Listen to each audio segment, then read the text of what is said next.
mighty Vandals, the Tubs of the Club, your University of Idaho affiliate on the Big Sky Podcast Network.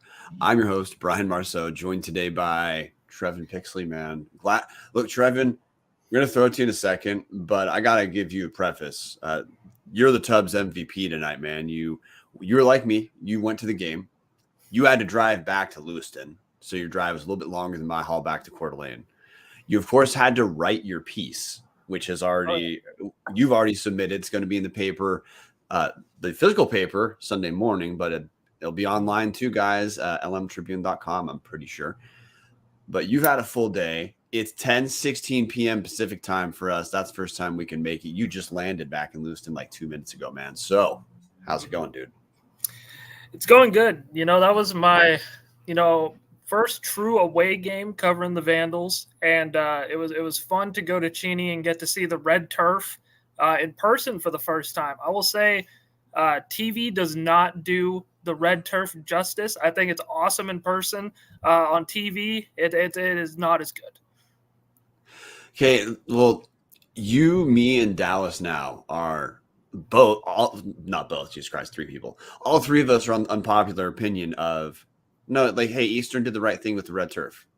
Mm-hmm. Like see in person, no, like, yeah, I get it. Eastern has half of a stadium, which was at about 95% capacity today, 8,300 change, and an 8,700 person stadium, which is say energy was great.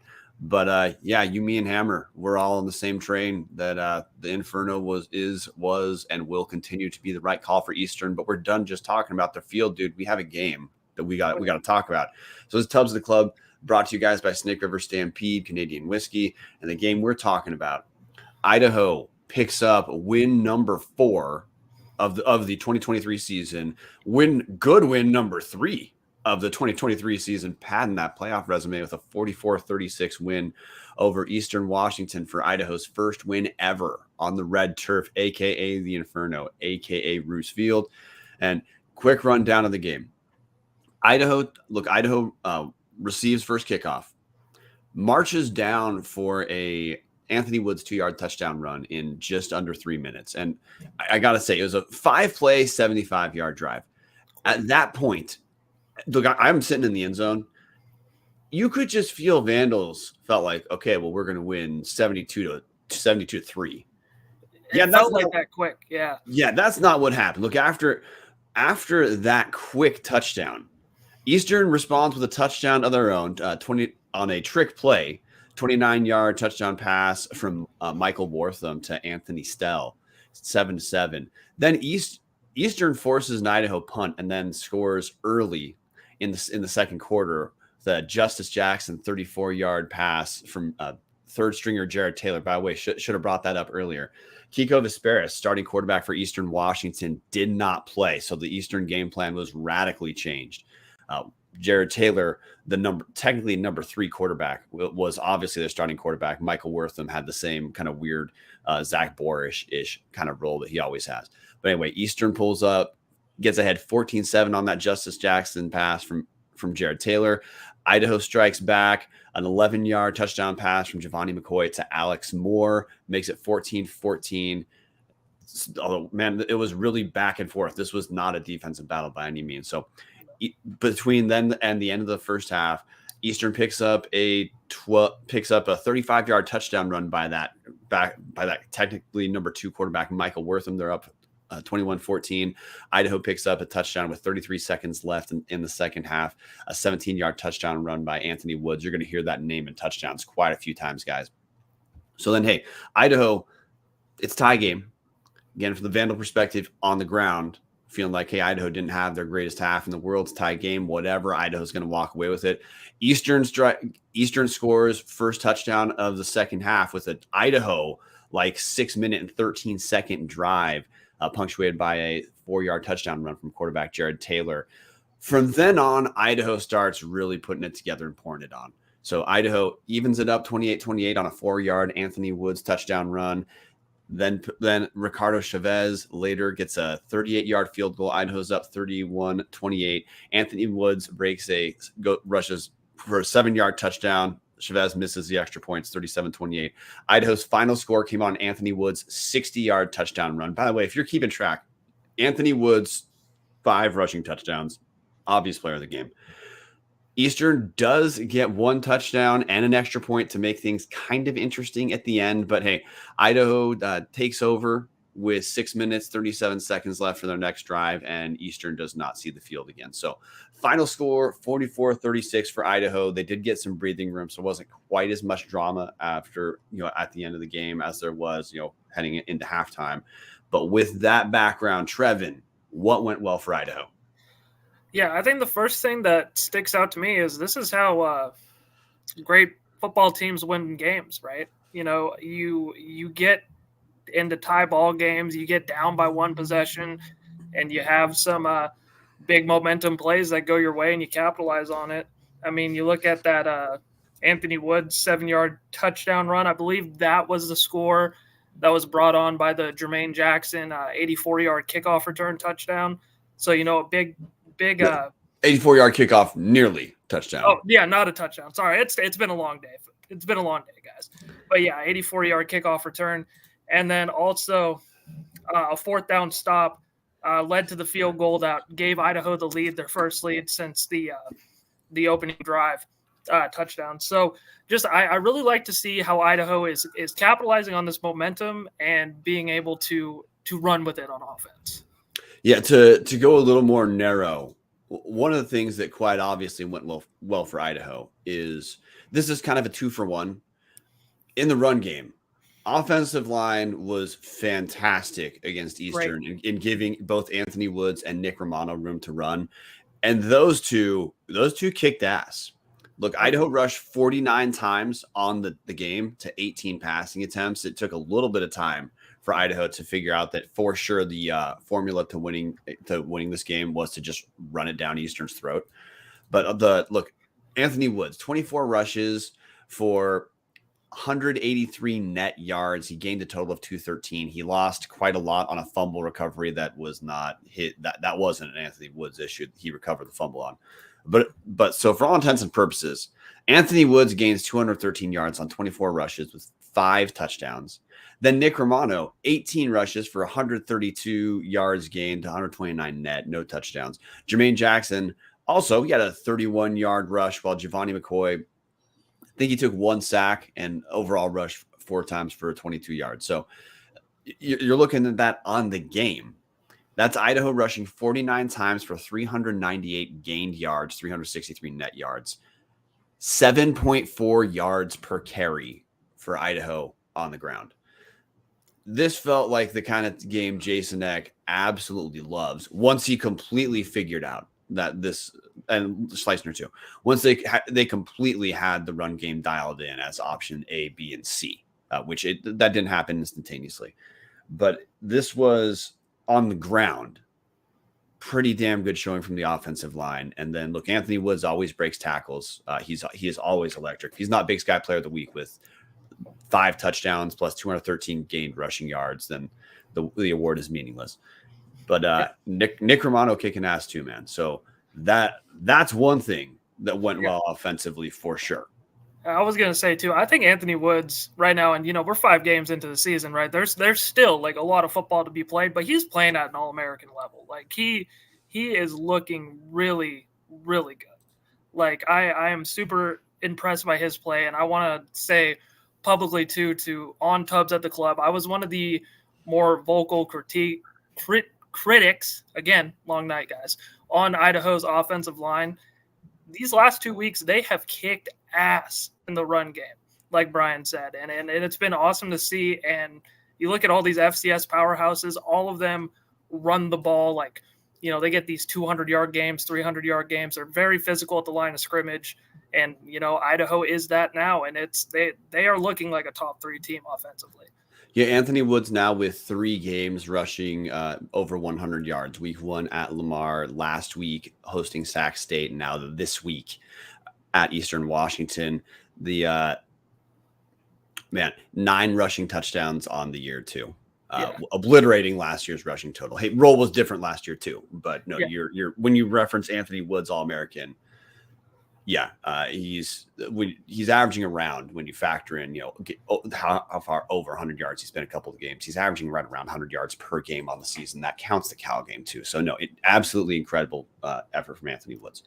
And also one more thing too. I also really was a fan of how Coach Slice called this game too. Like, they look like trick plays, but they're almost just like in Idaho's playbook. Like I think Jermaine Jackson's 31-yard gain was the one where I think 3 people had the ball in their hand at one point. I love seeing that, and it's just routine in Idaho's playbook, and they make it look so easy. And I think he called an excellent game today, and I want to give him props for that. Yeah, the 44 points is a kick-ass total. And like C. Hansen says in the comment section, I'm quoting C. Hansen right now for listeners, we could have easily scored on that last drive as well. We were killing it on the ground. Yeah, Eck did not attempt to punch in a final touchdown when Idaho had the game under wraps. So look, finished with 44 points, easily could have broken 50 had Idaho wanted to. But we need to talk defensively what went well too. Like, again, now this was a weird game defensively, because Eastern went hardcore run heavy as well. I mean, this was both teams. The focus was on the ground. As with Kiko Vesperis not playing, it was a little confusing as a fan. And I know the coaches had to adjust their scheme as well, because Jared Taylor, he was the guy who started under center. They had him throw some passes, but he wasn't impressive. No. There's a reason the dude's the third stringer, but between Taylor and Wortham, and also Eastern has some solid running backs. They have a pretty strong offensive line as well. Like, look, Eastern looks like a fringe playoff caliber team. So it's not like Idaho was, this wasn't Cal Poly next week or something like that. But the defensive game was weird, because you could just tell watching it took Idaho a while to really get a handle on what Eastern was trying to do, which is why it took so long for Idaho to look. Idaho forced a 3-and-out on, I think, Eastern's first possession.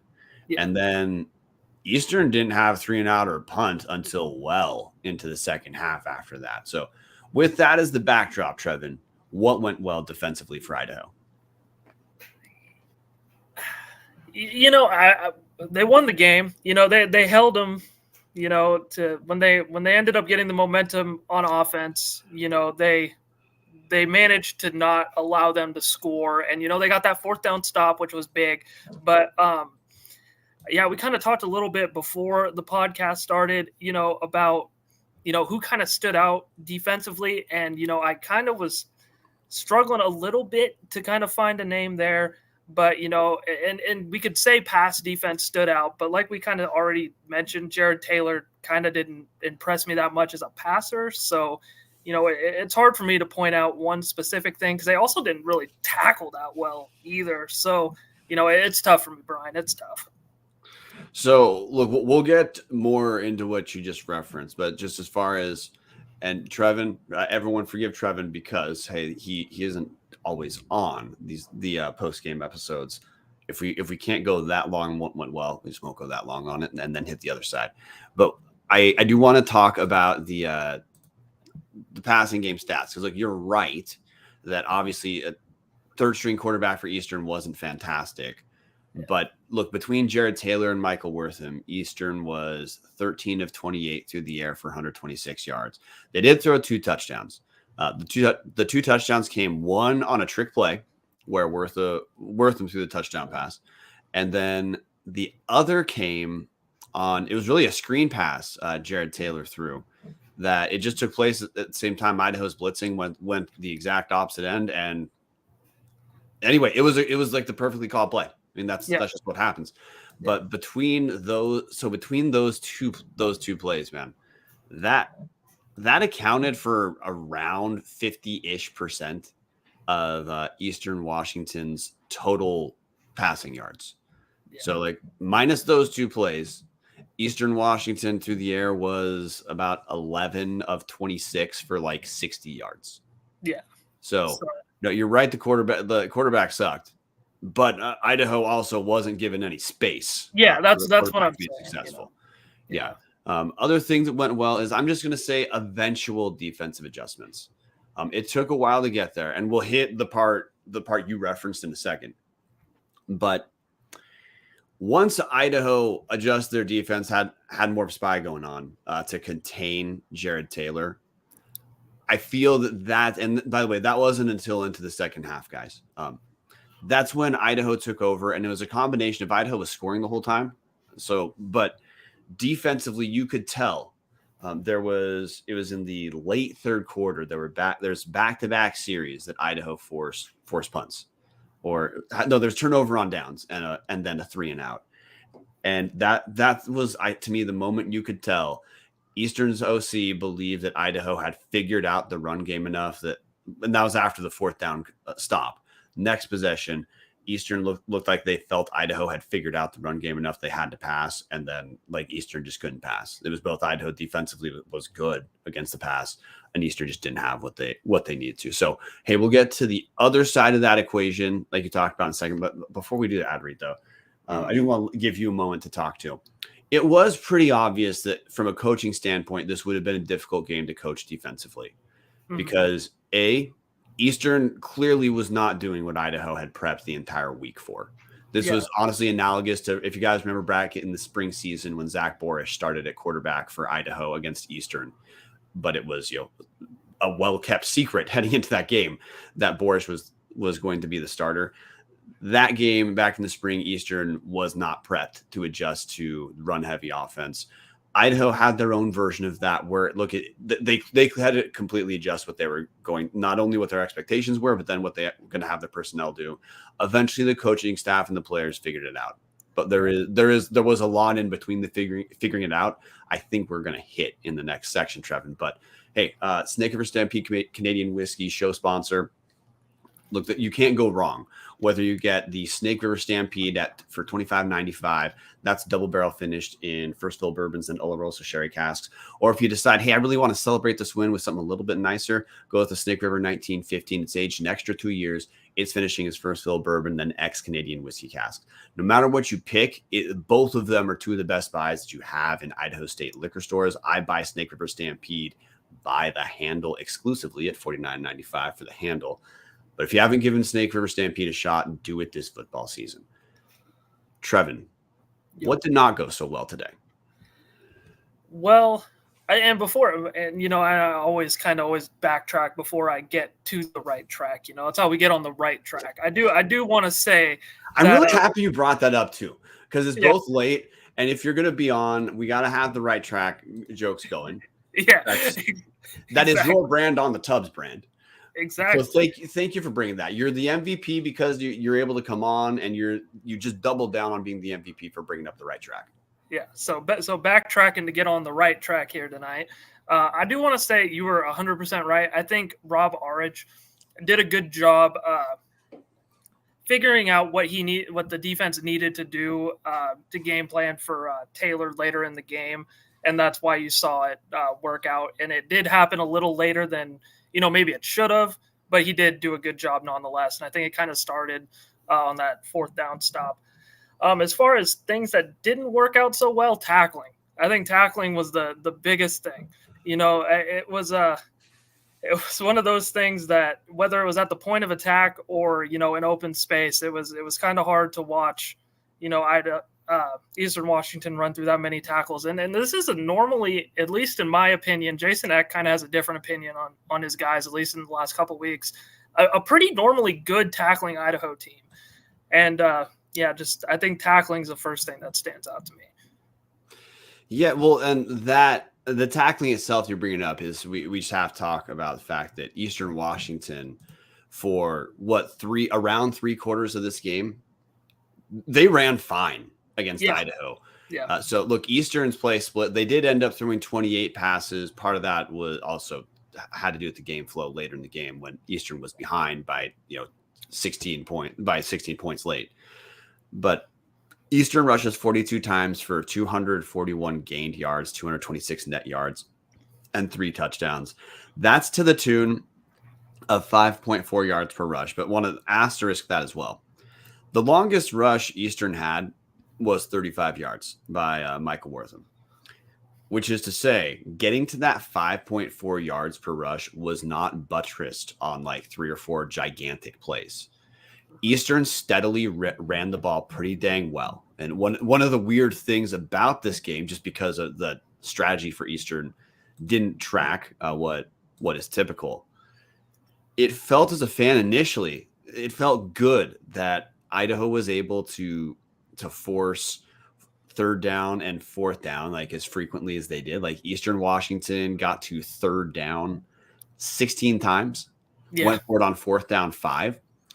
But look, Eastern converted 8 of their 16 third down conversions, 4 of their 5 fourth down conversions. And the one time Eastern didn't get it going for it on fourth down, that was super late in the game. So for a lot of this game, Eastern was 100% able to do what they wanted to on the ground. And that did change it changed about halfway through the third quarter. But for 2.5 quarters, Vandal fans were getting pretty anxious. I got to tell you, like in the first half, and maybe some of what we attribute this to, Trevin, is the radically different game plan. And look, I'm not trying to give the wrong excuse. Look, I have C. Hansen's comment up on the screen of, never mind. Sorry, dude. We have amateur hour. But C. Hansen brought up that the excuse Bobby Hauck used there. Finally got it. God damn it. There we go. There it is. This is the excuse Bobby Hauck used for losing to NAU, having a different quarterback. Look, Chris, you're right, but this wasn't a Bobby Hauck situation where in the press conferences for that NAU game, Bobby Hauck, 1, said they weren't prepped for the quarterback, but then 2, said they ran the exact same offense. So what was there to be prepped for? No, dude, this was radically different. Eastern does not rush this heavily compared to how much they pass. But Idaho looked flat defensively in the first half for sure on the ground.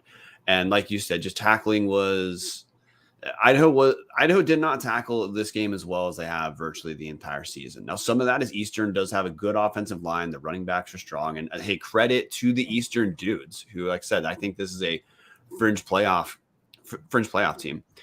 Jared Taylor came to play. The quarterback rushed 22 times for 121 yards and 2 touchdowns. Michael Wortham came to play, 5 rushes for 54 yards and a touchdown. Tuna Altahir, who we'd said had not looked as impressive as Justice Jackson throughout the season. Altahir, 10 rushes, 48 yards. Those guys broke some tackles to get to that yardage. Credit to Eastern for working with the tools they had. This was a game that at halftime at 21-21, I was anxious as hell about Idaho pulling this one out. And especially when Eastern starts the second half with a touchdown on their first drive, a 7-minute kind of Jason Eck-esque drive. A lot of Vandal fans were pretty anxious. I mean, the team answered the bell from there. But as far as things not going well, like you're going to have to expect Rob Orich is not going to use this game tape as what he wants, as what he'd call like an apex effort, both in terms of like executing scheme and just physicality overall. Yeah.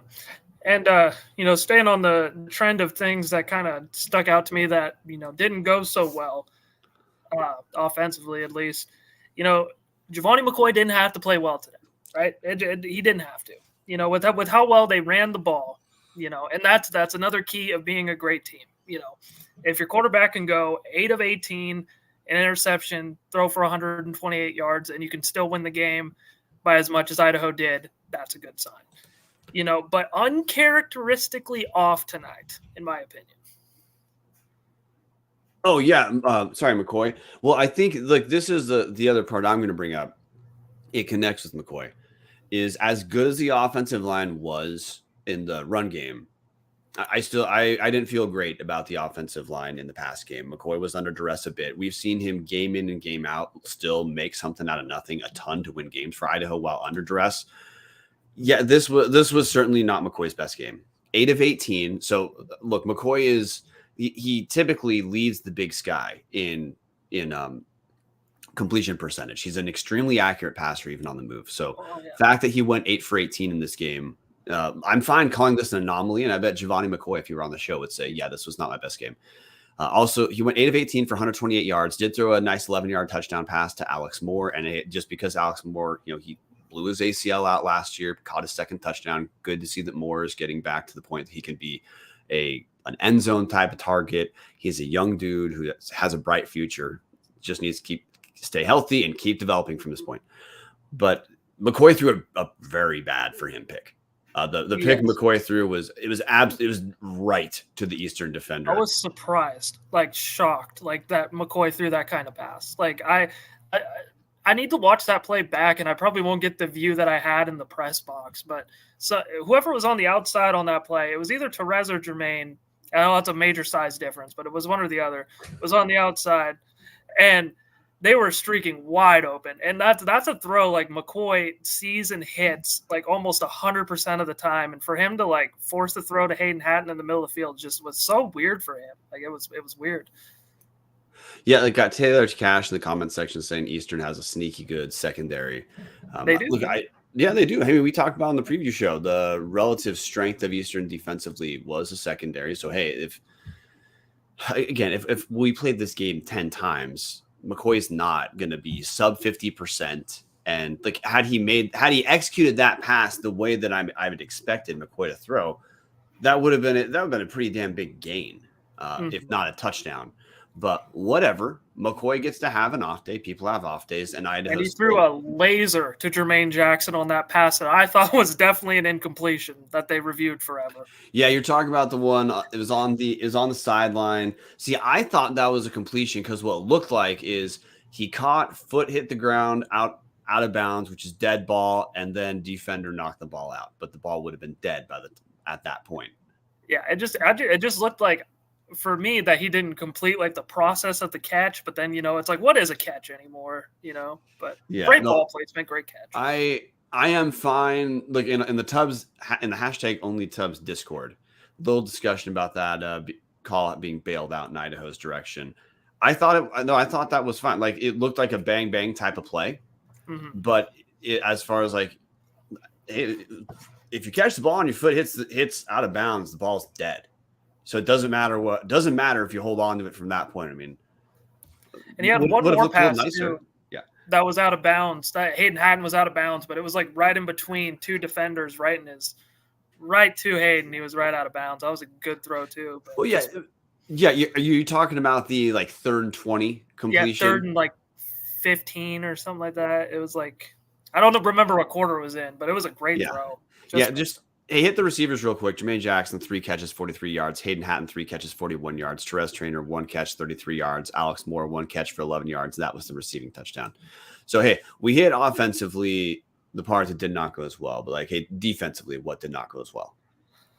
Well, I think tackling and then going up against the run, obviously. But something that Idaho struggles just in general with, and I think they did a good job against Sac State, was, against rushing quarterbacks.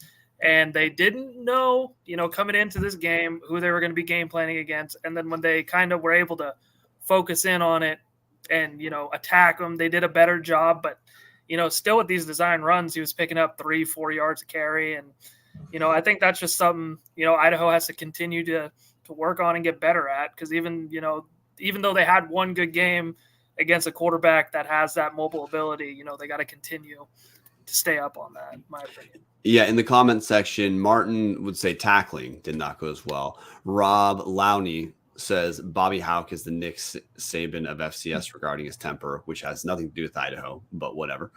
Nate Mink, Eastern's number 13. That's Michael Wortham, is a sneaky, awesome player. Patty Firks, yeah, and it drives me. He's just not used anymore. Patty talking about Michael Wortham. Eric Stang, Idaho did a good job of making adjustments from quarter to quarter, which is a credit to Eck and staff. Teams that make deep runs are able to do this in tough games and especially in tough road games. Okay, Eric, I think that's the point maybe that we should hang our hats on here, which is, I think it's fair. Again, this was not the best, especially defensively, this was not the best Idaho effort. But hey, keep in mind, Eastern's a fringe playoff level team. This is not a bad football team at all. It was on the road. And this was, especially on the defensive side, a game where the week's worth of prep was just not what they used when they hit the field, and Idaho still adjusted. Well, and that's what I'm saying too. I was hitting on earlier at the beginning of the show. Like, this is what great teams do, right? You don't necessarily put your best product on the field, but you still find a way to win, right? I compared it at the beginning of the year to my Jags, right? We're supposed to be great on paper, but we don't put our best product out on the field and we still lose. So we're not great. But Idaho right now is showing that they have potential to be great. So And be like look, Idaho, don't be like the Jags. well, we just have to accept this was obviously the ultimate trap game because Idaho has Cal Poly this week. Yeah. But want to hit a couple more in the comment section. Look, C. Hansen says most teams struggle against running QBs. It provides an extra blocker. Yes, yeah, absolutely right. Look, that's part of why these offenses can work. Trevin was, I believe, you were differentiating between quarterbacks who can pass, who happen to run, versus quarterbacks who purposely are running a ton. So I think from this point on, look, we know Montana is obviously going to go with the run-heavy scheme against Idaho at the quarterback because they can't score otherwise. But point taken, C. Hansen. I guess I understand this game differently because, like, if this is Kiko Vesperis, the game planning from last week in Sac State is much more applicable to what we would be seeing, where it's a guy who can throw, but he also can run too. And I guarantee that's what Idaho was more prepping towards. And that, to me, that explains why it just took a little bit of time to confirm this is exactly what Eastern's trying to do. Because no one had any tape on Jared Taylor. Like, it took, he didn't, you're correct. He didn't look like a great pocket passer, but simultaneously, like, it's a big deal to say that you are committing to stopping a run heavy team when you're going against Eastern Washington, who has probably the second best receivers in the league. So that to me explains why we took a little bit of time. I also do want to bring up just a separate thing that I think it happened because of how Idaho was struggling with the run, but like, it's the thing that I'm happy about. Jackson Eck and X3 Alexander got a lot of run. Jackson Eck started middle linebacker second half in relief of Trey Thomas. And man, Jackson Eck looks the part. He's a dog. Yeah, Jackson Eck and X3, God, please have those dudes stay here because they're, as true freshmen, contributing against Eastern's a playoff level team. Yeah, if those guys stick around for a while, man, Idaho at linebacker is going to be pretty damn good. We got to get to players of the game in a second. Before we get to players of the game, Hughes River Expedition has been sponsoring Tubbs the Club since essentially the dawn of time. And look, Hughes River Expedition, here's what's important, guys. If you are interested in any sort of river expedition, if you want to see the rapids, you want to go down the middle fork of the Salmon, the main Salmon River of no return, the Salmon River canyons of Selway. If you want to go on a rafting trip that's like a larger group corporate retreat, or it's just you and your family, you want to have the kind of trip you'll be talking about for the rest of your life, going down some rapids, get a hold of Colin. Call Hughes River Expedition. That's 800-262-1882, or check them out at hughesriver.com. Their trips are all inclusive. So truly, you schedule and show up. They take care of everything else. So as far as having outdoor experience in the Pacific Northwest, hitting the rapids, you cannot do better than Hughes River Expedition. Give Colin a call. Offensive player of the game. This is the easiest discussion in the world, Trevin. Yeah. Well, I haven't watched most of your post game Tubbs shows. I don't know if you guys have a rule in our Tribune post game shows. We have a rule where people have to choose different players. Do you guys we technically try. Oh, okay, cool. So, but like, we're not going to force this. There's only one answer here. All right. I was going to say Nick Romano to be kind of a, because he had a great game too on the ground. But I think Anthony Woods is the clear cut guy. He had 24 carries, matches a career high in yards, career high in touchdowns. It doesn't get better than that. And Nick Romano too. I love seeing that kid. I say kid, he's the same age as me, but I love seeing him, play well, especially being just like a true Idaho kid. That's awesome. Yeah, the Romano renaissance is real, but look, Anthony Woods, 5 touchdowns, one off tying the Idaho record of rushing touchdowns in a game. Broke out for his longest rush was 60 yards. Man, Anthony Woods, you said it. I default to saying look like all Big Sky level because that's what I mostly care about in FCS, but you're right. Like today, Anthony Woods looked like an All-American. Idaho's line kicked ass, but Anthony Woods had some cutbacks that absolutely murdered Eastern Washington. Yeah. And I got a feature on him too that you can check out on LewistonTribune.com. I wrote right before this game. So the reason he had a big game was obviously because I wrote the feature on him. Well, it's the tree bump. I mean, Yeah. look, I remember when you talked about Idaho being on the right track. They responded in basketball season immediately with never mind. Okay, defensive player I of the think game. they beat Montana State actually, like a couple days after I Jesus Christ. put that Okay. article out. Anyway, go ahead. That's our hashtag Mountaineer Minute. Moving on. Yeah, there we go. Defensive player of the game.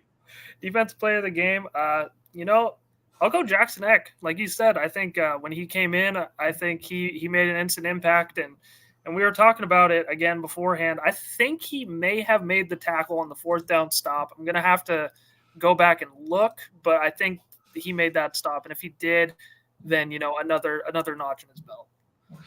So I'm going to go Tommy McCormick. I should have had Tommy McCormick as my player of the game last week, so that's part of why this pick's there. But hey, Tommy McCormick leads the team with 7 tackles.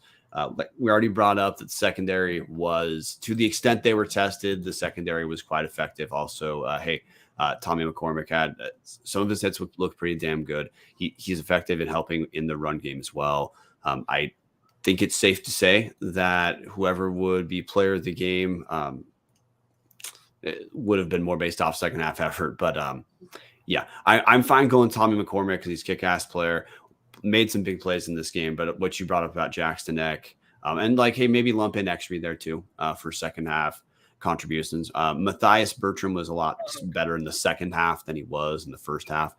But it's this game where Idaho was not impressive defensively for a majority of the game. A little bit harder to pick your defensive MVP based off this, but look, Eastern's a good scoring team, and Idaho, in spite of having some rough patches, this is the classic. They did what they needed to do, and we're still up. But in a game where some facets Idaho did not look anywhere near as good as they have for some of the other games this season, Idaho was still up 16 late. Yep. So as we're talking about what went well, what did not go well, please keep that in mind. We're not missing the overall subtext here. Idaho's allowed defensive groups are going any position group on any team, good team or bad team. They're going to have some games that are better than others. And for Idaho to pick up a road win against a good team where defensively, in practice, Orich is not going to say this is the best they've ever done. It's great to have Idaho be in that kind of place. Before we get to broader takeaways, man, got to talk about Tap the Keg. It's going to be October 13th. That's Friday, the day before homecoming against Montana. Tap the Kegs. It's at the Dan O'Brien Track and Field Complex. Starts at 3:30, ends at 7:30 p.m. Early. You guys are already late on early pricing, so get your tickets now. You're not going to want to miss it. It's a brew fest that is Oktoberfest inspired. So we have a ton of local regional beers, ciders, and seltzers, Oktoberfest inspired food vendors, live music. It was a fantastic event last year. It's going to kick ass again this year. Homecoming is just going to be wild, guys. So make sure to get there. If you're there Friday, you better go to Tap the Keg. Treeb, any other takeaways? This is me kind of handing you the wheel for what you saw this week from Idaho football. Let's see. Broader takeaways right now off the dome. Not too much that we haven't really already covered. I think Idaho moves up in the poll again. I think that's one thing that. Well, North Dakota State and William and Mary both lost. That's what I'm saying. Yeah. So that's crazy. Idaho, they're playing like it, dude. That's the biggest thing. They're playing like a top 3 team right now. And they're going to be ranked there. And that's Idaho football is on the right track, ladies and gentlemen. Yeah. So I want to hit one thing that I probably should have brought up and did not go well. Idaho just needs to. They just got to get better at forcing turnovers defensively. Oh yeah, good call. And it's when I say that again, not trying to nitpick a big road win, but look, I'm talking about Idaho's ceiling. They're going to be like the number 3 or 4 team in the nation in the next set of polls. At this rate, October 28th against Montana State is going to be the unofficial Big Sky Conference Championship when the Bobcats come to Moscow. If both teams hold serve like they have more or less been effortlessly doing throughout the start of the Big Sky season. So for Idaho against Eastern, they can get away without forcing a turnover and losing the overall turnover battle. Against Sacramento State, at home, Idaho is able to get away with it. On the road, don't know if they would have. I'm fine saying this right now. Idaho is probably not going to beat Montana State if they're not on the positive end of the turnover differential. That's the biggest thing. That's the biggest thing. And that and the penalties. Sorry, Brian. Yeah, well, a thing I was just going to bring up, and maybe I bring this up too much. Forced turnovers are always a variable stat year to year because like there is some dimension of luck. So did your DB come down with the pick or not? Did the fumble bounce your way or not? Idaho to their ability to control turnovers, they just haven't capitalized when they've had some chances. That's going to change because Idaho has a ton of all Big Sky level talents in the secondary, but we're 5 weeks into an 11 game season. Well, we're 5 weeks into an 11 game season, 2 weeks into 2 games into an 8 game conference schedule. We're pretty deep into the season for this to be something that's still going on. So maybe Idaho's saving all these forced turnovers for Montana State, in which case, okay, well, maybe that's fine. Maybe that'll work. But for the ceiling of this football team looks like it's pretty damn high. Right now, to me, the ceiling looks like a worst case scenario should be Final 8 of the FCS playoffs. Idaho's playing for seeding. Idaho's in the driver's seat for a bye in the first round. Like you look at the 4 wins Idaho has, 3 of them are good on paper in terms of what the playoff committee will likely be evaluating. Most good teams don't even have 2 good wins anyway, and Idaho already has 3. The Vandals have the chance to pick up a couple more, provided Weber State gets their shit together, and we have depending on how you choose to understand Montana and Montana State, obviously would be a good one if Idaho can pick it up. But for this team, which feels in some ways like it can be special, Trevin, look, it's special compared to lots of Idaho teams last decade, but I mean special in the sense that this is the team, like they kick ass offensively. They do a lot well defensively. This is the type of team that virtually no one matches up with well in the nation. For them to hit whatever their ceiling is, I just think turnovers are going to have to get better. Yeah, that's you hit the nail right on the head with everything you just said. I mean, that's the biggest thing. And the thing is, right now, Idaho is lucky, and they're fortunate enough because they are talented enough that they could kind of get by with not having the turnovers, and that's crazy. That a team is like that, because I think after today, and they didn't get another turnover, they should. I think they're +5 now, or -5 in the turnover differential. So that's crazy. So we have Patty Firk's comment section saying, I think Idaho's secondary is forcing less turnovers because they're allowing way less open receivers. There's been nowhere to go with the ball. Like, hey, partially true, but there were about 5 passes they could have picked off against Sacramento State. There have been others where that's when I'm bringing up the luck portion, which I don't think any coach talks about this because they're more concerned with their players like owning each play. But just year to year, luck absolutely does factor into who collects how many turnovers. And when Idaho's had the chance, they just haven't capitalized this year. And I feel like you have to believe that's going to change at some point. But look, even in the presser last week, Eck was talking about Idaho needs to start forcing more turnovers. And like, I don't want to completely write off stopping Eastern on 4th down. That's a turnover. It doesn't show up as a turnover, but that's absolutely a turnover. That absolutely mattered. Idaho has picked up turnovers like in that sense, but as far as like turnovers that seem like they kind of come out of nowhere and just annihilate the momentum of the team that turned the ball over, Idaho has not been able to do that yet. I want to shift from there. I want to talk about the offensive line for a minute, which we already said was kick ass in this game. I feel like it's pretty clear this offensive line is getting better week by week. Oh, yeah. Like the offensive line today looked incomparably better than what we saw against Lamar. Way better. Yeah, not remotely close. And Eastern is a much better defensive team than Lamar. Their Eastern's relative strength is not stopping the run, of course. But on the ground specifically, the line is getting better and better each week. You're getting more and more comfortable with Idaho's ability to control the game on the ground. And that starts, look, Anthony Wood, we've already hit Anthony Wood looking All-American level. That matters.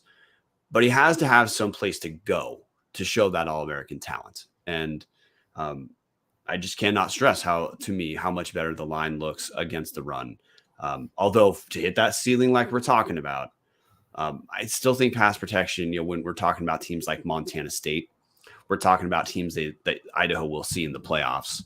I still think pass protection is an area the line needs to grow. Yeah, I would agree with that 100%. And they've been bailed out a couple times just because of how good Giovanni is at making plays as an improviser.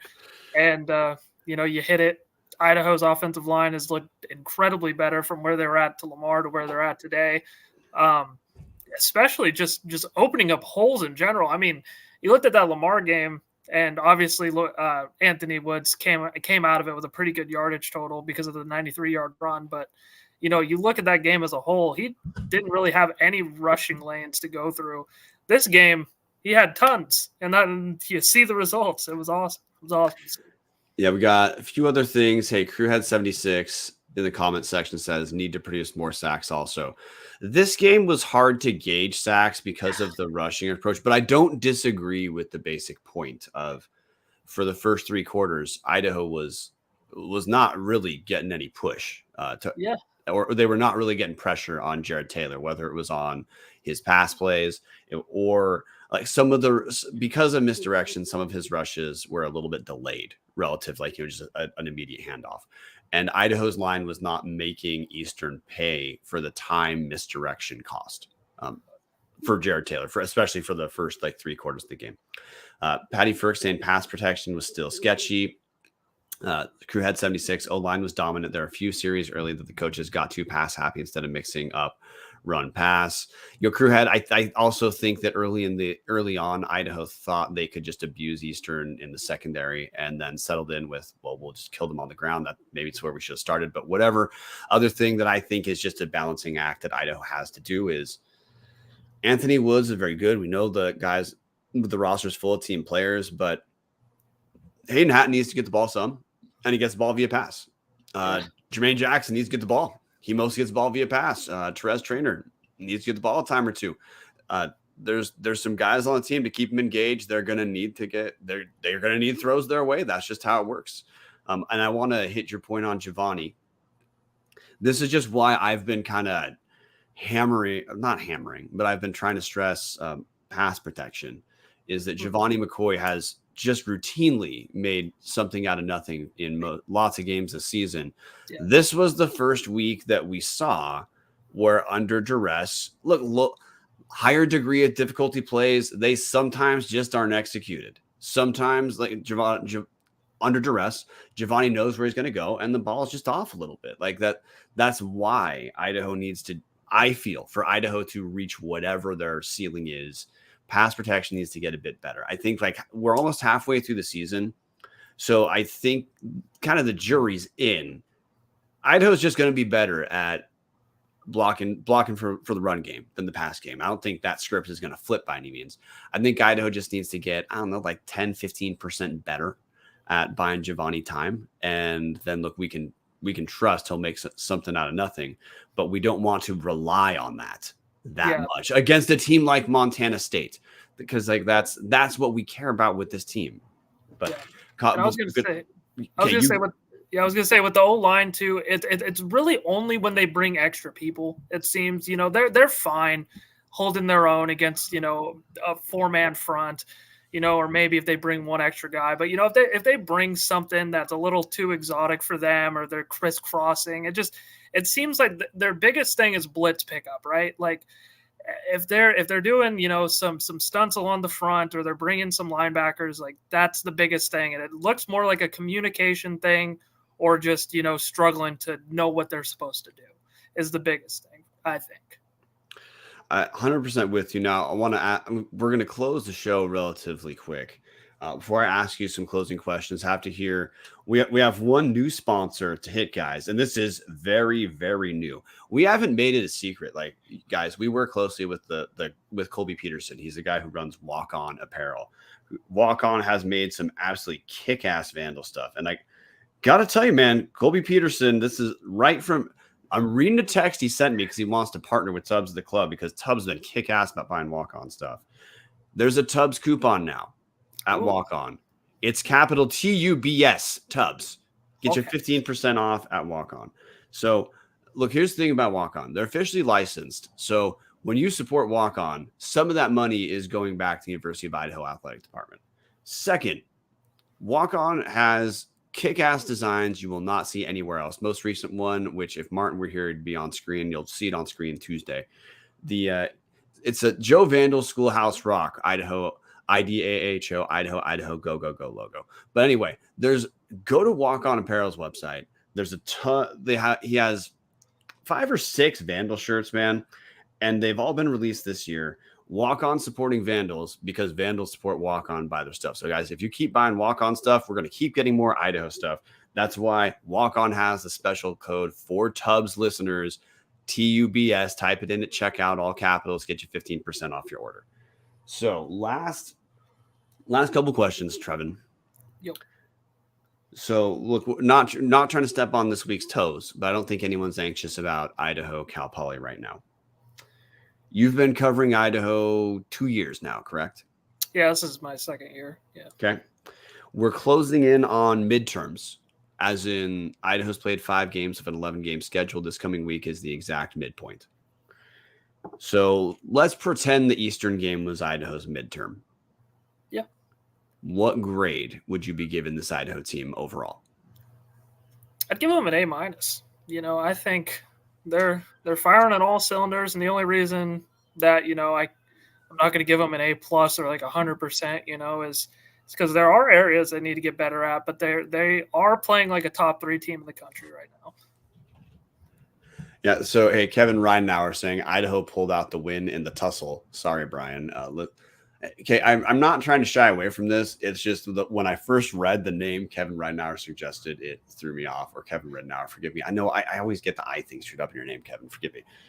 Kevin suggested the game being the tussle on the tampon. So, That's pretty good. Whatever you want to call it. It's better than the Cheese Cow Cup or whatever. Okay. Why would you say you cover Idaho? You know it's not Scow. You know the town's Moscow. It's Cheese Cow. But like you're not wrong. You need something else. Although I do. Well, you know, the name in itself is stupid. So, you know, I don't really give it like that much respect when I pronounce it in general. So you know, I apologize with the mispronunciation of that. Yeah, Martin in the comment section is saying kick Trevin. Okay. You know, I don't pronounce Moscow that. But well, hey, we know a 45-year-old special teams player from Sac State who will help out with that. We have Dane Moon saying it's going to be a bye for Idaho. And hey, I'll just hit the midterm thing for like 1 second. It's somewhere between A and A-. Yeah. Obviously, there's stuff to improve, but we're nitpicking. Idaho and Montana State look like they are clearly the top 2 in the Big Sky. And it looks like there's a little bit of a gap between whoever's number 3. Because, hey, Idaho just beat the best contenders for whoever would be number 3, beat Sacramento State in a game that Idaho, I really think if we replayed that game, Idaho wins by multiple scores. And then this game on the road, Idaho picks up a win. If you're an Eastern fan, you're probably saying, hey, well, if Vesperis played, it'd be different. Yeah, well, if Vesperis played, there wouldn't have been the confusion that Idaho's defense had, that took Idaho a while to kind of work out. I honestly think I think if Idaho were to play this game again, like in the playoffs somehow, and it was run heavy, I don't think it's going to be close, like it was for 3/4 of this game. Now that Idaho has that figured out, but I don't know if Vesperis would have been better overall for this game based off how much changed up the offense threw things off for Idaho. Thank you. But yeah, dude. So we have the power rankings episode, meaning I have the Big Sky Conference power ranking episode coming out tomorrow. We'll probably record that at about 1 p.m. Trevin, throwing the wheel back to you. Anything you want to hit on before we call it a night? No, I think the only thing I'll say is Montana State and Idaho are the top 2 teams in the Big Sky, and it's crazy because they're 2 of the top 3 teams in the country. So that game in Moscow. Back on the right track, dude. Thank you. Grew up in Lewiston my whole life. I promise. I know, but that game's going to be a huge one for Idaho. And if there's a game to sell out the dome, guys, it should be that one. I know Montana's going to be a big one because it's on TV, it's homecoming, and things like that. But for the implications, I think that one that one's Hey, glad you brought that up because I want to reference Idaho's presence in Cheney. Pretty good on the ground. The end zone section. Now, if you guys aren't familiar with it, Roos Field is a half of a field. It has a nice grandstand. It has a full section behind one of the end zones. Then opposite the grandstand are like Moscow High School style bleachers. And then the other end zone, when ticket sales are good, you have bleachers of death that look like they were made back in 1911 or whenever. Yeah, no, Whenever Eastern first started as a college, they roll those bleachers out. Hey, budget cuts, everyone's facing, right? You can only buy so much. But Idaho's ticket allotment, I think it defaulted to the back of the end zone. Idaho had, of all the seats in the back of the end zone, those were probably about 1/3 all Idaho, all blocked off together. And there's a section in the high school section of tickets that was pretty steadily Idaho. Also saw the sweet sign that looked like a student had. It just said cry. Like two different students just in the Idaho section just had this big, just had these big signs that just said cry. That was it. But Idaho attendance I thought was pretty solid. I mean, overall the game was at 8,300, right around 95% capacity for Roos. So solid footprint from the Idaho faithful. Buy your tickets, man. This is a special team. This is a team that, again, I got to scroll up through the comment section. It was Dane Moon who said he thinks Idaho's going to have a bye for the playoffs. Well, I think this team should have a bye. I think on paper there is one loss left for Idaho this season after making it through Eastern. Obviously, the games have to be played, and once first kickoff commences, everything can change. But on paper, Idaho looks like that they have at max one loss left on the year. So show up for this team, man. We in this era of college sports where rosters it took Idaho 2 years, not even 2 years. This is Jay's next second year to go from with Petrino, essentially a freaking laughing stock, to nationally elite. Things can vaporize too, guys. Some of these coaches eventually are going to get some pretty damn good paydays going to other schools if they're going to keep kicking ass like they are in Idaho. So enjoy it right now, guys. If this turns into a legacy, the legacy is being built before your eyes. Come out and watch. So it's with the that, Trebe effect. Exactly, it's a Trebe effect. But buy your tickets, man. Pack the dome. You have 3 home games left to come and watch the Vandals. There's a handful of road games, but most of them are a little bit more of a jaunt, you might say, to get to from this point on. Buy your tickets, fill the dome. With that, I'm going to call it a night. I'm going to see you guys in not too long for our still 32 live listeners. Thanks for tuning in.